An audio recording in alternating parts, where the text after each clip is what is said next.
Hello, in front of me I've got Samsung Smart TV and Samsung Galaxy S23.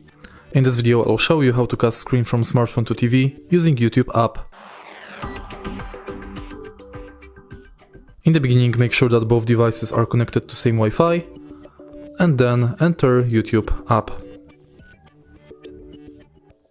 Now press the screencast button, allow, and now select your TV.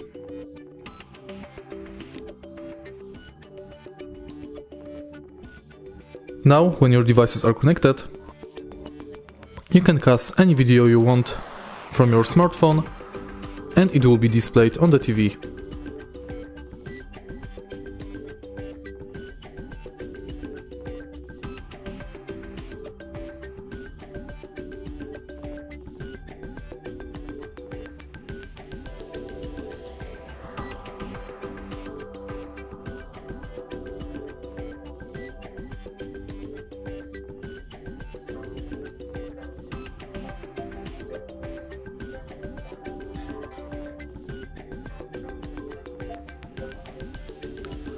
And that's it.